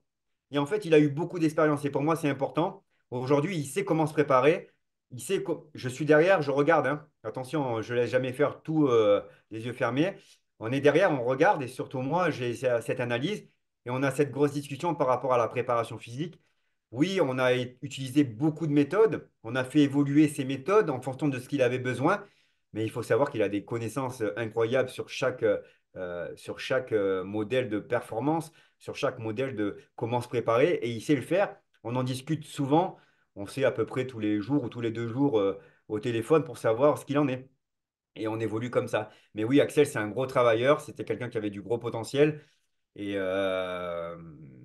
derrière, pour lui, s'entraîner, travailler, c'est sa vie, c'est sa passion, donc il n'y a aucun effort. Il n'y a aucun moment où il se pose une question sur s'il doit faire les choses, il les fait et il réfléchit pas. Il y a un moment, on Et, doit passer par là. et pour toi, quels sont les facteurs, les compétences les plus importants pour être performant dans une cage? Physiquement, Physiquement, bien sûr, tu as parlé de tout ce qui est du travail de base, le squat, le développé couché. Dans la prépa physique, pour toi, le plus important, si on devait en retenir trois, tu vois, qui sont primordiales. Tu as parlé de la VO2 max, de la force, de lesquels? l'explosivité. Ouais. Est-ce que je me trompe ou est-ce qu'il y en a d'autres? Le mental. Ça n'a rien à Alors, voir avec la préparation physique, mais c'est le mental. ouais, justement, est-ce que tu as eu une formation? Parce que je sais pas, est-ce que tu l'as travaillé, la préparation mentale? C'est quelque chose que tu as cette casquette aussi? Ouais, en fait, si tu veux, dans le doctorat que j'ai effectué, en fait, j'ai une approche qu'on appelle physiologique, mais aussi psychologique. Donc, j'ai pas mal de paramètres psycho que j'ai pu intégrer dans mes études, qui fait que j'ai cette approche aussi. Et en fait, on essaye de moduler, de jouer un petit peu comme des puzzles avec tout ça. Et c'est pareil, les capacités mentales, elles sont annexes aux capacités physiques et techniques. Et en fait, c'est un modèle tout entier. C'est un modèle d'athlète, c'est un modèle d'humain. Tu fais grandir pas seulement l'athlète, tu fais grandir l'humain. Et en fait, si tu le fais pas maturer réellement, euh, en jouant sur ces trois paramètres, tu oublies quelque chose. Parce que l'humain, il va grandir. Axel Tola, que j'ai aujourd'hui à 26, je sais plus, 26 ans, je crois qu'il a, que j'avais à 17 ans, c'est plus le même. Je peux plus lui parler de la même façon. Je peux plus le faire évoluer de la même façon. Manon, c'est pareil. Ça fait des années qu'on travaille ensemble. Et tu parles à des humains en face de toi, c'est pas des robots. Donc, en fait, si tu intègres pas l'humain en face de toi et tu prends pas en compte ben, ses envies, ses façons de penser, parce qu'en fait, ta façon de penser, elle n'est pas complètement, c'est pas la révolutionnaire. Enfin, tout le monde pense avec les réseaux, ouais, j'ai ma méthode, j'ai mes ci, j'ai mes ça. En fait, ça marche pas sur l'humain. Ça, c'est des conneries. En fait, tu vas te comprendre, c'est le mec avec qui tu bosses, il a confiance en toi, il sait de quoi tu parles, il sait que tu es capable de l'écouter quand il va pas bien. Il sait que tu es capable de changer et de modifier quelque chose quand tu vas pas bien. Et c'est ça, c'est la relation humaine qui crée des athlètes et de la performance. Et c'est rien d'autre. C'est pas un athlète qui a décidé un matin de se lever qui va dire, il n'y a aucun athlète que je connais qui s'est construit tout seul. Il y a eu le croisement de préparateur physique, mental ou quoi que ce soit, ou d'entraîneur, qui fait que cette relation a fait que l'athlète a été à haut niveau. Mais tu es obligé de monter ça en osmose de manière homogène pour que ça soit à la fin un athlète qui soit complet, parce qu'un athlète qui est bon techniquement et physiquement, qui est dans la tête, ça vaut rien, et ben dans la cage, ça vaut rien du tout. Donc et ça veut rien dire, hein. On sait que Mohamed Ali, il avait besoin qu'on lui dise tous les jours, t'es le meilleur, t'es le meilleur, t'es le meilleur. C'est pas une façon de penser de dire on a besoin de te rendre plus confiant en toi, mais bon, c'est pas le cas hein, sur les trois gros quatre athlètes qu'on a, c'est pas le cas. Mais si le mec il a besoin de ça, je suis pas en train de juger ce qu'il a besoin. Je suis en train de l'accompagner pour qu'il performe au maximum. Donc à partir de là, on fait les choses.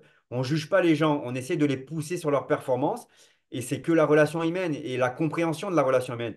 On fait rentrer les datas parce qu'on n'a pas parlé d'une chose en préparation physique. Et ça, c'est important de le noter, c'est que tout le monde est capable de faire de l'entraînement, parce qu'on aime ça, tout le monde est capable d'aller faire des entraînements de fou dans une cage. Tout le monde est capable de faire de la préparation physique parce qu'on sait qu'à un moment maintenant, c'est obligatoire. Alors tout le monde commence à comprendre que la préparation mentale, ça commence à être important. Donc tout le monde aussi le comprend, donc il commence à s'orienter. Mais une chose que tout le monde oublie, c'est tout ce qu'il y a autour. Et les trois piliers fondamentaux dont la plupart des gens oublient, c'est dormir, manger, récupérer. OK? Si tu oublies ces trois paramètres, en fait, il vaut mieux que tu restes chez toi parce que tu performeras jamais à certains niveaux. Alors, si tu veux rester dans un petit niveau, bien sûr, tu vas performer. Moi, je te parle de l'UFC et d'aller chercher des ceintures. C'est ça que je veux. C'est que, en fait, si tu n'es pas capable de récupérer autant de temps que tu t'entraînes par jour, c'est pas possible. Si tu n'es pas capable de t'alimenter correctement toute l'année et pas de faire des junk food de 5 fois par semaine, si tu n'as pas le mental et de l'autodiscipline pour te dire, eh ben, j'arrive pas à me contrôler, c'est pas grave si tu n'arrives pas à contrôler, mais si tu prends quelqu'un qui t'aide à te contrôler, c'est ta façon de faire. Mais par contre, il va falloir il faut que tu comprennes que tu as besoin de quelqu'un pour t'aider à te contrôler là-dessus. Et en fait, il faut se servir de tout ça. Et les capacités de récupération, les gens oublient. Les gens sont capables. Et moi, le premier, hein, je suis capable d'aller me rouler ou me tabasser avec un pote pendant 2 heures. Mais derrière, de me faire euh, une demi-heure de sauna, une demi-heure de cryo, une demi-heure d'étirement, ah, je dis, bah, je les ferai demain.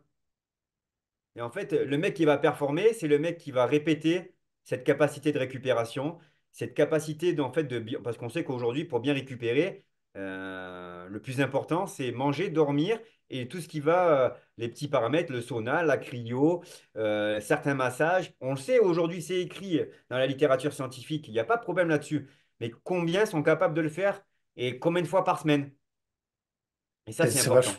c'est intéressant ce que tu me dis parce qu'il y a Elia Topuria justement qui a sorti une vidéo. Enfin, en souvenir là, je l'ai vu sur lui et je crois qu'il met au moins une dizaine d'entraînements sur sa semaine hein, où il s'entraîne vraiment beaucoup et on le voit aller récupérer. À chaque fois, il va récupérer, que ce soit dans des bains froids, il utilise même aussi on y vient les lumières infrarouges. Infrarouge? Ouais. Ouais, voilà. Enfin, il y a que ce soit En aussi fait, les sortes de il faut manchons pour utiliser. les jambes. Enfin, il y a beaucoup d'outils maintenant aujourd'hui pour récupérer. Oui, il y a énormément d'outils, la pressothérapie avec la cryo à l'intérieur, les infrarouges. En fait, c'est des choses qu'on utilise, nous, déjà, depuis un moment. Et en fait, tu finis ton entraînement, il n'est pas fini, en fait. Ton entraînement, il finit quand tu as fini de récupérer, de manger et de dormir. Si tu fais pas ça, tu as oublié la moitié de l'entraînement. Si, on va dire tu t'entraînes 1 heure et demie. Ok, ça, c'est cool. Derrière, il y a encore 1 heure et demie de récup, plus la bouffe, plus la sieste. Mais si tu fais pas ça, en fait, il y a plus de temps en récupération qu'en préparation. Mais si tu l'oublies, tu as oublié 50% du boulot. Et en fait, qu'est-ce qui fait que ça va pas être bon? C'est qu'en fait, tu vas pas pouvoir récupérer, tu vas pas pouvoir revenir à l'entraînement encore plus fort, tu vas pas pouvoir répéter les capacités techniques. Tu seras tellement fatigué d'un point de vue cognitif que tu ne pourras pas répéter tes mouvements proprement. Tu vas perdre tes rangs, tu vas perdre tes positions et en fait, tu vas commencer à t'énerver, la tête, etc. Et en fait, c'est un mauvais cercle vicieux qui fait que juste parce que Mm. tu es lazy sur une partie, tu vas te retrouver eh ben, le mercredi soir dans le rouge, alors que parce que tu n'as pas récupéré. C'est ce qui fait qu'aujourd'hui, les combattants de MMA, c'est pas, on peut pas tous le faire, quoi, tu vois, déjà d'arriver à avoir ce schéma. Et aussi, il y a quelque chose que je voulais souligner, c'est aussi de pouvoir arriver à le faire. Il y a le financier qui rentre en compte parce que Bien sûr. il y en a qui peuvent pas récupérer correctement. Je pense à Aldric qui disait que, il y a, par exemple, je pense à Elias Giroud qui, lui, travaille la nuit.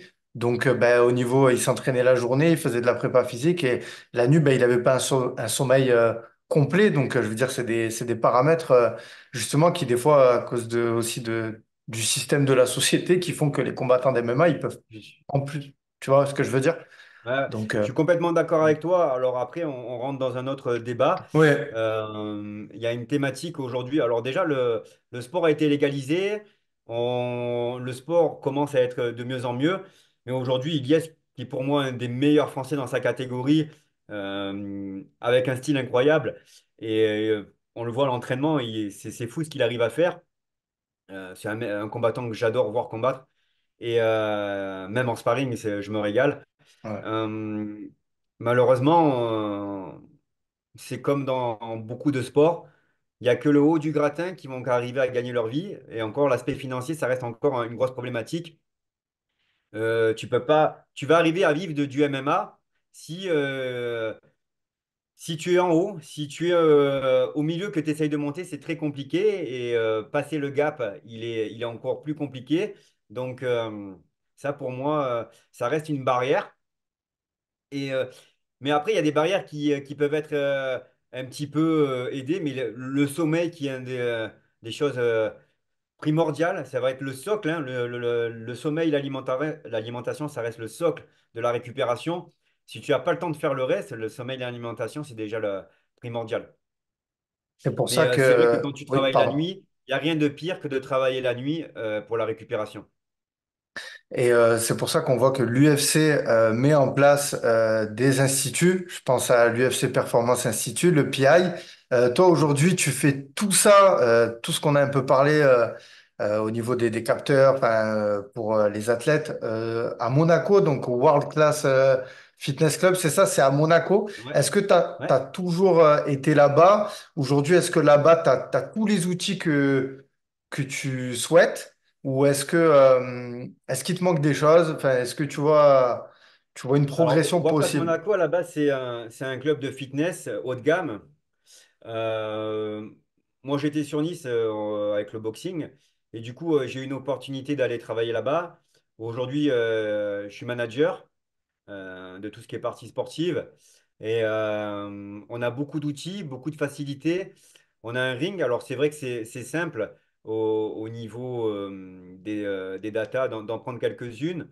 Après, d'un point de vue personnel, c'est plus simple aussi de faire venir certains athlètes pour les faire travailler là-bas.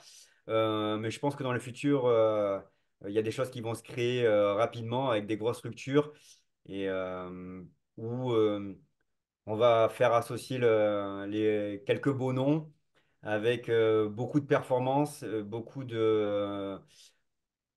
Je dis pas qu'on sera un UFC pays, mais on sera pas loin, quoi. Ok, ok, ok. Eh ben écoute, Jérôme, on va passer un petit peu à l'actu du MMA. Moi, je voulais parler déjà en tant que passionné de MMA. Est-ce qu'il y a des combattants aujourd'hui à l'UFC que tu prends beaucoup de plaisir à regarder combattre, hormis bien sûr Manon Fiorot, Axel Sola, Virgil Hogan et Ilyes Giroun que tu m'as dit. Je parle à l'UFC. Est-ce qu'il y a des combattants Ouais, ouais. qui vraiment où tu prends des notes et tu dis il faut qu'on travaille ça, ces patterns, ces ancrages. Enfin, est-ce qu'il y a des choses Alors, tu te vraiment? retrouves avec. J'aime bien beaucoup Topuria. C'est quelqu'un qui est vraiment. Moi, qui fait référence au MMA moderne, qui arrive à tout faire, qui est vraiment polyvalent. Et aujourd'hui, le sport, il fait qu'on se retrouve avec des gens qui sont jeunes et qui sont vraiment très forts dans toutes les disciplines. Tout à l'heure, je distinguais les trois disciplines et je pense que dans les années futures, on aura beaucoup. Le MMA va encore évoluer et qu'on se retrouvera avec des gens qui ont 18-20 ans et on le voit déjà, hein, des mecs qui rentrent à l'UFC, qui ont 18-20 ans, qui sont déjà black belt, qui ont déjà une lutte presque olympique et qui sont capables de striker les meilleurs mecs au monde. Donc, ça, c'est fou. Mais qu'est-ce que j'aime bien aussi? Après, j'aime bien le personnage de... ah, j'oublie les noms, c'est un problème pour moi. Ouais. Et juste, je Euh, voulais poser une question. Est-ce que tu le vois gagner face à Max Holloway, Ilia Topuria? Ça va être une belle guerre, hein. Ça va être une Ok. belle guerre, mais oui, je le vois gagner quand même. D'accord. Ok. Et il Je y a le un vois autre gagner. combattant, t'as pas le nom, tu me disais? Quelle Ah catégorie? là, Peut-être je peux t'aider moi, j'ai des trous sur les. J'ai pris sur quelques les coups noms. qui m'ont fait que j'ai des petits trous aussi. Si tu me dis Euh, la catégorie, je peux t'aider. ah, le Brésilien qui est champion, qui gagne tout, là. Le lourd. Ah, Jelton Almeida? Non, celui d'au-dessus, pardon. Euh, Brésilien qui gagne tout. Chez les lourds? Chez les mi-lourds. Ah, chez les mi-lourds, le Brésil. Ah, Alex Pereira, Alex Poatan, Ah, voilà, merci. Désolé. Alex Chama. Pereira, j'adore le personnage. Ouais. Pareil, une technique euh, pas fluide, mais ça a l'air d'être un combattant qui est dur, Hmm. qui frappe fort. Et regarde, il n'a pas de garde. Tu me parlais de garde tout à l'heure. Regarde la garde qu'il Ouais. a, quoi. Tu te dis, Ouais, ouais, c'est c'est bon, clair. lui, ça va être facile. Et c'est pas du tout le cas. Donc, Et moi, je pense qu'il y a ce qui beaucoup à s'inspirer des mecs qui sont tout en haut. Et je l'ai toujours fait dans tous les sports, même en préparation physique. Quand on parle avec les autres athlètes, les autres sportifs, les autres préparateurs physiques, mais les préparateurs mentaux dans d'autres sports de haut niveau, dans le foot et tout ça, dans tout ce qu'ils font, j'ai la chance de connaître beaucoup de monde là-dedans. Donc, ça permet d'avoir des interactions. Et oui, il faut s'inspirer des gens qui sont arrivés. Il faut comprendre. C'est pas s'inspirer de la personne de dire, ouais, c'est trop bien. Il faut s'inspirer, c'est pourquoi et comment il en est arrivé là. Et qu'est-ce qui fait que. Donc, derrière, tu vas rechercher son histoire, comment il a fait, qu'est-ce qui fait que il est là, qu'est-ce qui fait qu'il combat comme ça, qu'est-ce qui fait que. Et donc, ça, c'est des choses vraiment, vraiment, vraiment incroyables, quoi. Et je voulais rajouter ce qui est impressionnant aussi avec Alex Pereira, c'est que on sait ce qu'il va faire dans la cage, notamment ce crochet du gauche, et il arrive toujours à le faire, un peu comme Khabib. On savait qu'il allait Ouais, c'est ramener ça. ses adversaires au sol. Enfin, moi, c'est ça qui me fascine chez ces combattants, c'est qu'ils ont un schéma et ils arrivent toujours à l'imposer à leur adversaire et enfin, ils y arrivent. Il y a un Après, à Adesanya quand partir d'un même qui a moment où réussi. tu es fort, Hmm. à partir d'un moment où tu es fort dans un paramètre, l'entraîneur ou les mecs qui bossent avec, c'est de comment faire sortir ce point fort dans tout le contexte du combat. C'est-à-dire que les mecs, ils savent qu'il va faire ça, mais ils savent pas à quel moment, avant quoi ou après quoi. Donc ça, c'est vraiment important. Ça, c'est vraiment important. Et, et ça, c'est le rôle de l'entraîneur. Et après, tu as les mecs qui sont dans la cage et qui sont à ce niveau-là. Il faut comprendre, c'est comme Manon. Les mecs, c'est des artistes. Les gens, les athlètes, c'est des artistes. Il faut comprendre que le MMA, ça te permet de créer des gens qui arrivent à faire des choses incroyables à leur façon. Et donc, arriver à être dans le top 5 fait que tu as des gens, personne qui veut. On n'a pas un combattant qui est identique, on en parlait, mais ils arrivent tous à faire des choses incroyables. C'est des artistes. Ils sont hyper créatifs, ils arrivent à faire des choses. Et ça, c'est que la sensation, c'est, on parle souvent en termes anglo-saxons, c'est le flow. Je ne sais pas si tu as déjà entendu parler Ouais. de ça. C'est quand tu es sur un nuage et en fait, tu n'as plus besoin de réfléchir à quoi que ce soit, il y a tout qui sort de manière instinctive et intuitive. Et c'est des choses que aujourd'hui, on essaye de faire réémerger. Et ça fait partie de la préparation mentale. C'est comment faire sortir ce flow. Et c'est du travail parce qu'on sait, on commence à connaître le menu pour y arriver. Et à partir de là, c'est quel état d'esprit, quel état physique et quel état je dois mettre en place en amont pour essayer de sortir ce flow. Et ça, c'est vraiment important. Et on doit tendre là-dessus. C'est pour ça que je te disais tout à l'heure que on ne doit plus brider un athlète qui est arrivé au top. On doit l'accompagner et le rendre plus fort. Et tu ne dois plus brider et dire, ah non, attends, ce que tu fais là, c'est pas bien. Après, il peut faire des erreurs. On essaie de les corriger. Mais tu peux dire, comment on peut le rendre plus fort dans son style et laisse-le s'exprimer, laisse-le créer parce que c'est là qu'il sera le plus fort parce que c'est ce qui va pouvoir ressortir en combat. Prochaine question. Axel Sola et Virgil Ahogen, bientôt à l'UFC. Selon toi, dans les années à venir, c'est une évidence pour toi, c'est... Oui, oui, je vais répondre oui. Bien sûr, c'est ce qu'on cherche depuis des années. Le niveau, ils l'ont.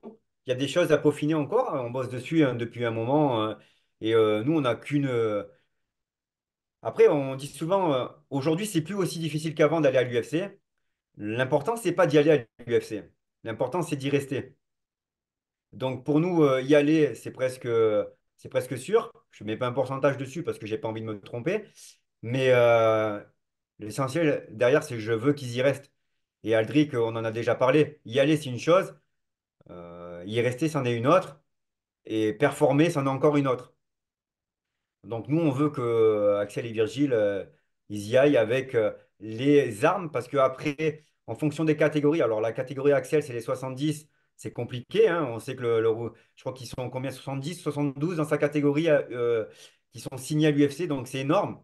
Donc tu peux te refaire, quand tu rentres à l'UFC, tu peux te refaire un combat ou deux de dire, bon écoute, je vais pas prendre le top 15 ou le top 20 dans deux ou trois combats, donc j'ai le temps de construire encore mes capacités techniques, physiques, etc. Par contre, Virgile, c'est différent. Par contre, je crois qu'ils sont 30 ou 34 dans sa catégorie. Donc là, Ça va très si on vite, va ouais. dire, il gagne une première victoire, derrière, c'est le top 15 ou le top 20. Donc ça veut dire qu'il faut être prêt plus rapidement. Ouais. Mais ça, c'est des choses qui s'anticipent. C'est des choses qu'on a déjà discutées maintes et maintes fois avec Aldric. Et on est complètement d'accord dessus sur la façon de voir les choses. Et voilà. Donc tout à l'heure même, je repensais à ce que je disais. Adric, je le mettais dans les 10 meilleurs entraîneurs mondiaux, mais par rapport à cette vision qu'il a et d'anticiper les choses et cette façon je pense qu'on l'a vu dans les meilleurs coachs mondiaux en France, meilleurs coachs Bien sûr, ouais. français. Je pense que dans les futures années, si on arrive à faire ce qu'on arrive à faire, on peut peut-être le voir dans les 5 meilleurs mondiaux, voire voilà, dans le top 3 quoi. Les quatre fantastiques, la relève du boxing squad, je parle de Orges, Ah ouais. les frères Je Muris dirais, et Kalim Mastori. euh, Qu'est-ce que tu penses de cette vague? Et j'en oublie d'autres, hein, attention. déjà, d'un point de vue humain, c'est des gens qui travaillent énormément. Donc pour moi, c'est important. C'est un premier paramètre à prendre en compte. Euh, on a parlé de toutes les cases à cocher. Euh, pour moi, il y a encore beaucoup de cases, pas à cocher, mais à complémenter, tu vois, à compléter plutôt. Et je pense que quand on arrivera à compléter, c'est pour ça qu'ils sont les quatre fantastiques, qui sont encore dans ce point. Et on veut faire grandir les athlètes parce que le point de vue amateur, on sait que il faut compléter toutes ces cases qui nous manquent. Et on en parle pareil avec Aldrix, donc c'est toujours une discussion. Qu'est-ce que tu en penses? Qu'est-ce qu'on fait? Attends, non, là il manque quelque chose, il faut aller là-dessus. Et ils ont tous, dans un des paramètres, des choses à progresser, mais heureusement parce qu'ils sont encore amateurs, sinon ils seraient déjà ailleurs. Mais ils vont vite le faire parce que c'est des gros travailleurs. Ils s'entraînent 2 fois par jour comme des fous, avec des sparring incroyables, donc ça va vite monter. Ils sont conscients de tout ça, on en a tous discuté, et je pense que derrière, ça va faire quatre fantastiques à très haut niveau. Tu sais, moi, Aldric, je suis un fan, j'écoute tous ces podcasts. Et d'ailleurs, là, j'ai l'impression d'être un peu dans un de ces podcasts, tu vois, parce que vous avez la même science. Et d'ailleurs, ben, la prochaine question que je vais te poser, et c'est le dernier sujet du podcast, et je ferai un clin d'œil justement au Coach Talk qu'il fait sur Fight Mind, un podcast que je suis très, très admiratif et que j'en loupe pas un. Comment on se prépare à un backup? J'ai envie de parler de Manon Fiorot, qui va être donc backup du combat de Valentina face à Alexia Grasso, la championne, à l'UFC 306, à la Sphère. Comment ça se passe le training camp justement pour se préparer? Parce que j'imagine que ça chamboule tout, ça change un peu de l'habitude où on se prépare à un combat. Là, potentiellement, il y a un combat et il y a deux adversaires, on ne sait pas sur lequel ça peut tomber. Ouais. Ben, par rapport aux stratégies qu'on met en place, on n'a pas beaucoup changé les choses. En fait, on a préparé comme si on allait rencontrer une ou l'autre, avec plus de priorité sur Grasso, par rapport à plein de paramètres qu'on a pris en compte avec Aldric. Euh, Après, Manon, c'est Manon. En fait, c'est incroyable ce qu'elle arrive à faire. J'ai eu beaucoup d'athlètes de très haut niveau dans les mains, en tant que préparateur, en tant qu'entraîneur, et puis un peu plus dans les sports de combat sur la partie entraîneur. Mais au niveau physique, mental, je l'explique toujours, chaque training camp, c'est un passage à un niveau supérieur. Je te parlais de prérequis tout à l'heure, Manon, en fait, plus on attend, plus elle est forte. Parce qu'on travaille des nouvelles choses, ça devient incroyable sur les sparring, ça devient incroyable sur les leçons de striking. Euh, En partie physique, on a encore progressé. On travaille avec Sébastien Barrault et Jean Valère aussi au niveau préparation physique. C'est pareil, on crée une osmose autour d'elle et elle a passé encore un cap. Donc, on a préparé très difficilement ce combat, ce futur potentiel combat, fait que derrière. On a encore progressé techniquement, physiquement et mentalement, quoi. Donc, nous, on est prêt à combattre, quoi qu'il arrive. Derrière, je pense que 2025, j'espère, on aura cette ceinture parce qu'elle le mérite. Et c'est juste parce qu'elle n'est pas américaine et que c'est un produit marketing qui a bien monté, mais qui l'UFC, voilà, ils n'ont pas encore envie, mais ils vont être obligés parce que derrière, à un moment, même si tu restes un produit commercial pour l'UFC, je parle bien d'un produit et pas d'un humain, hein. Si tu restes un produit commercial assez intéressant financier, tu peux monter plus rapidement. Et il y a une chose qui parle seulement, c'est la cage. C'est quand tu es dedans, que tu gagnes et que tu as les stats qu'elle a. Aujourd'hui, ils peuvent pas faire sans. Ils peuvent pas faire sans. Ils ont essayé de nous mettre Benfield au milieu, Rose. En fait, elle les a tous éteints. Donc, je veux dire, et il n'y a même pas de discussion. Ils n'ont pas gagné de round, en fait, en face. Donc, que faire? Ils sont obligés parce que derrière, d'un point de vue du MMA, alors ouais, c'est pas le produit marketing le principal, mais par contre, d'un point de vue MMA, c'est une des plus fortes filles que l'UFC a jamais vues. Donc, voilà, en fait, on a préparé ça difficilement et on aura notre ceinture et on va l'amener à la ceinture et on va la gagner en plus. Toi qui es préparateur physique, tu l'as dit, tu as eu beaucoup d'athlètes, que ce soit dans beaucoup de disciplines, d'autres sports, tout ça. Manon Fiorot, j'imagine que elle dépasse tout le monde. Comment tu l'expliques ça? Est-ce que c'est génétique? Est-ce que c'est aussi de par son acharnement au travail? Parce que moi, je suis toutes ses stories, je la vois aller courir tout le temps. Je suis même admiratif en ce moment. Je vois ce qu'elle prépare. Enfin, je pense que c'est de la préparation physique qu'elle fait sur l'eau pour Ouais, vous dire à ouais. quel point elle a dépassé. Est-ce que Exactement. tu Donc en peux... fait, si tu veux, à partir on parlait de base. En fait, la base est là depuis des années.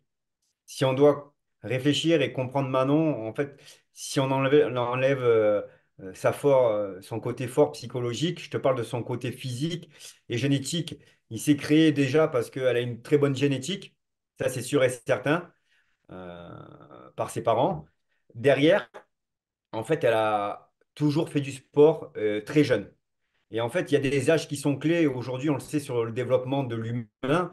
Si on veut créer des gens forts, il faut que entre 5 et 14 ans, on soit dans le développement des qualités physiques, du plaisir.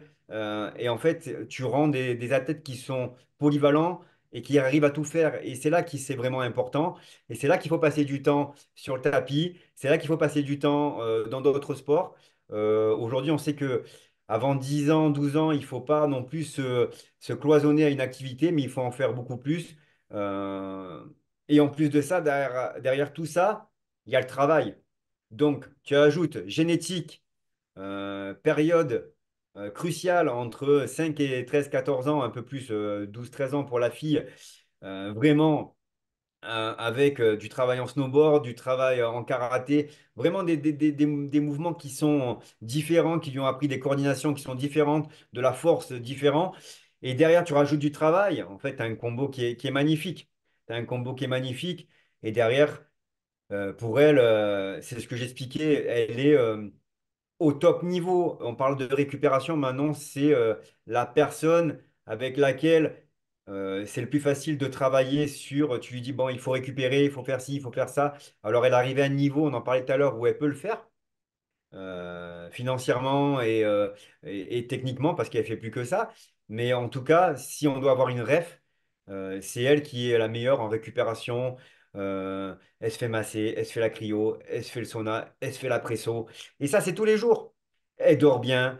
On mesure le sommeil, on mesure la variabilité cardiaque qui nous permet d'avoir des données sur la récupération physique, physiologique. On mesure tout avec Manon, tout le temps, à chaque moment. Donc, si tu retraces un petit peu tout ce que je viens de te dire, la génétique, la période cruciale, le travail, le sérieux, l'écoute et une équipe qui est en osmose autour d'elle, tu peux créer que de la performance.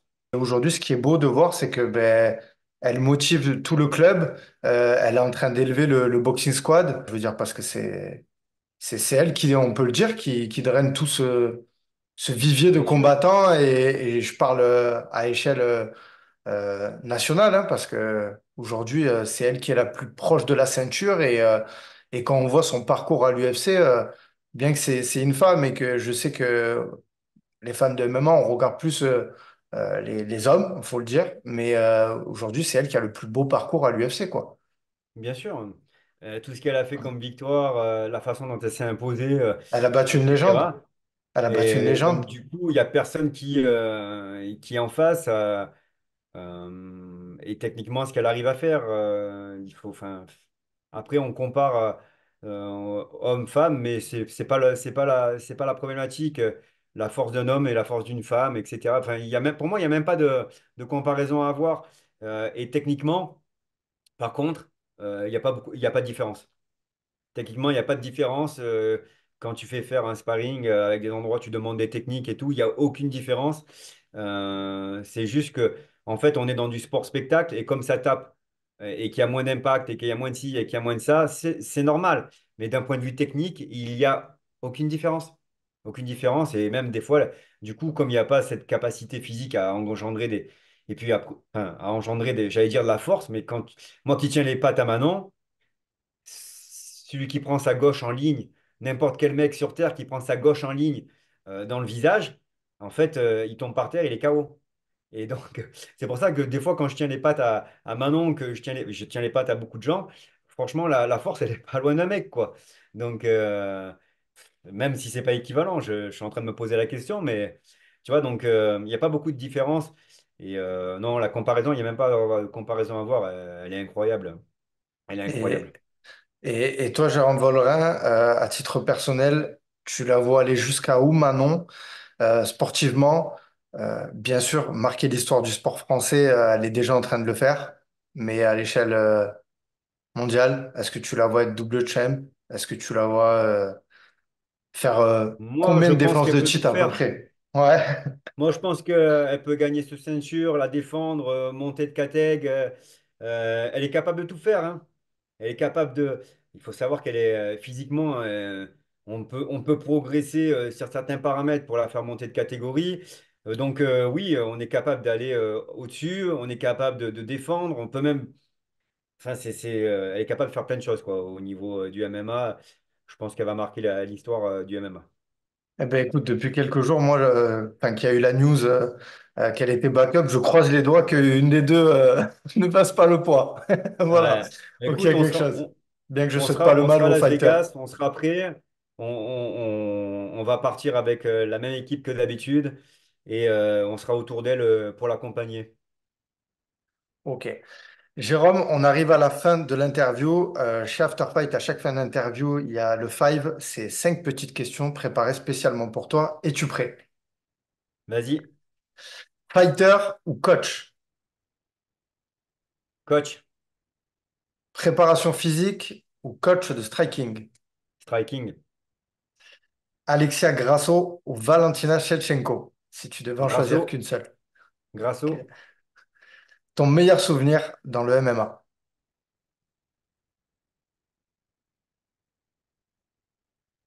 Mon entrée, mes entrées dans les cages. Et ton repas préféré? Les pâtes aux boulettes. Ah ben comme Aldric.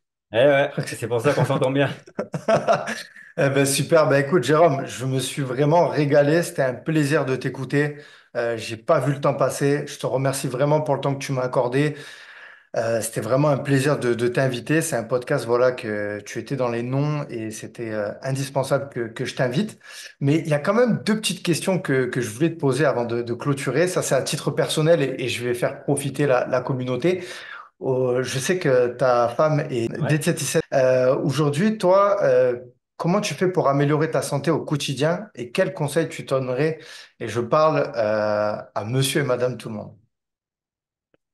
Alors, en fait, il y a une chose qui est assez simple, c'est que déjà, il faut, pour faire du sport, il faut aimer ce que tu fais. Peu importe le sport que tu vas faire, pour monsieur et madame tout le monde, il faut prendre plaisir. S'il n'y a pas de plaisir, c'est une contrainte.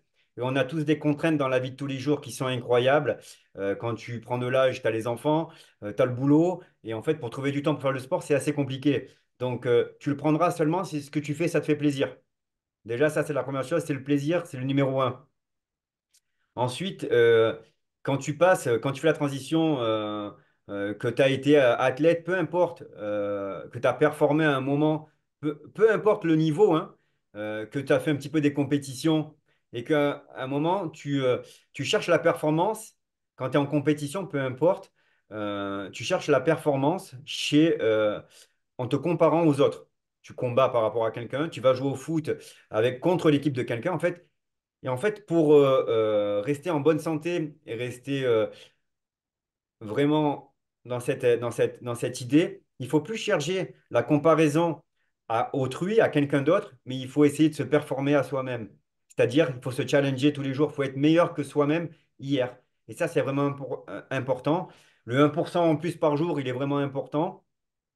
Et il faut le faire de manière intéressante, c'est-à-dire, je ne cherche plus la compétition avec les autres, parce que ce que j'étais il y a 20 ans, je ne pourrais plus l'être aujourd'hui, ou ce que j'étais il y a 10 ans ou l'année dernière, ben, je ne pourrais plus l'être aujourd'hui parce que j'ai plus le même environnement. Et par contre, ce qui est important, c'est que j'essaye de faire mieux, je me bats contre Jérôme.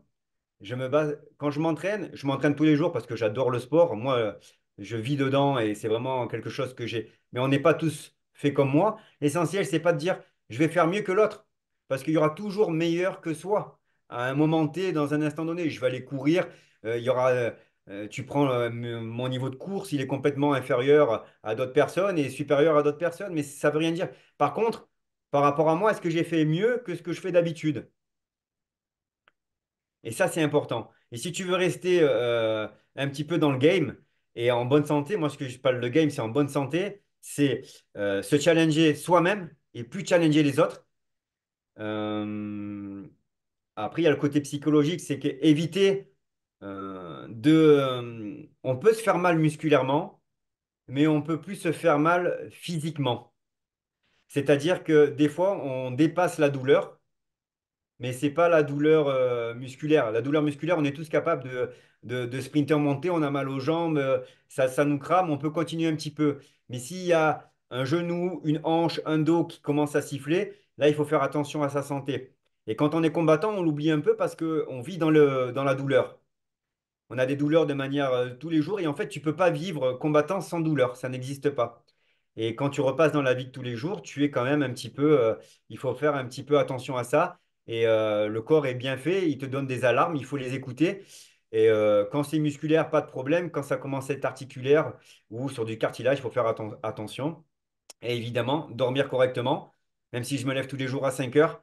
euh, Quoi qu'il arrive, il faut se coucher tôt, il faut avoir ses 7-8 heures de sommeil, et comme je te disais tout à l'heure, et j'ai la chance d'avoir ma femme qui est diététicienne et nutritionniste.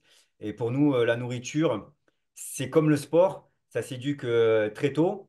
Et en fait, si tu commences à apprendre aux enfants, et c'est ce qu'on fait aux nôtres, hein, ça s'appelle ça l'éducation nutritionnelle. Et c'est comme l'éducation, il faut se bouger, il faut rester actif. On ne veut pas faire des athlètes de haut niveau. Mais si tu arrives à leur faire comprendre que bouffer du sucre tous les jours, ben, c'est pas bon et qu'il faut éviter de le faire, même si les enfants à côté, eh ben, ils bouffent du sucre à l'école et tout ça. Et en fait, il faut leur faire comprendre que ça, à long terme, c'est pas la vraie vie, c'est pas les normes. Et aujourd'hui, avec tout ce qu'il y a comme publicité, on nous oblige, et nous, on a été les premiers à ça. Après, on a été éduqués hein, à essayer de dire le sucre, c'est pas un problème si on en mange tous les jours. Mais si, en fait, c'est un problème. On sait que le sucre, c'est inflammatoire. On sait que le sucre, ça débouche sur pas mal de maladies à long terme, comme le cancer, etc. L'alcool, même pas, je t'en parle. En tout cas, si tu éduques pas tôt, c'est comme j'éduque sur le sport, j'éduque sur la tête, j'éduque sur l'alimentation, mais sans contrainte. Rappelle-toi de ça, c'est qu'en fait, tout doit se faire avec plaisir. Et plaisir, se challenger soi-même, et je pense que c'est le bon vecteur pour avoir une bonne santé à long terme. Eh ben, écoute, Jérôme, ce sera le mot de la fin. C'est super pour terminer le podcast. Je le redis, j'ai passé vraiment un bon moment. Merci beaucoup. Est-ce que bah, je vais te laisser le mot de la fin si tu veux faire passer un message aux auditeurs, à des personnes. Enfin, écoute, remercier des gens. Enfin, faire passer un message. C'est toi qui as le mot de la fin pour clôturer le podcast. Ben, en tout cas, je voulais déjà te remercier pour m'avoir invité à After Fight. Ça me fait vraiment plaisir d'échanger avec toi. On s'était rencontrés au Boxing Squad. Comme je disais tout à l'heure, moi je crois en la relation humaine et ça avait bien marché. Donc je suis content qu'on ait arrivé à le faire et ça c'est très bien. Euh, Moi, je pense que remercier les gens qui sont dans le MMA avec moi depuis le début. Donc, Aldric, c'est mon frérot, on est ensemble. Hein, donc, il n'y a même pas besoin de. Je lui dis merci, mais il le sait déjà. Donc, il n'y a même pas besoin de ça. Les athlètes que l'on a qui travaillent tous les jours, moi, je crois au travail et je leur remercie de travailler comme ça. Et après, ben, bien sûr, merci à mon épouse avec qui on a toujours fait notre route ensemble et qu'on a passé nos doctorats ensemble. Et donc, du coup, on a les mêmes idées, la même version de pensée sur la vie et qui suit Manon aussi. Donc, on est tous dans la même thématique, on est tous dans le même groupe et je pense que je remercie tous les gens qui sont autour de moi parce qu'aujourd'hui, les gens que j'aime plus, je- j'efface. Tu sais, dans la vie, au fur et à mesure des années, tu mets une croix sur des gens et tu essaies de garder des meilleurs moments pour éviter les contraintes.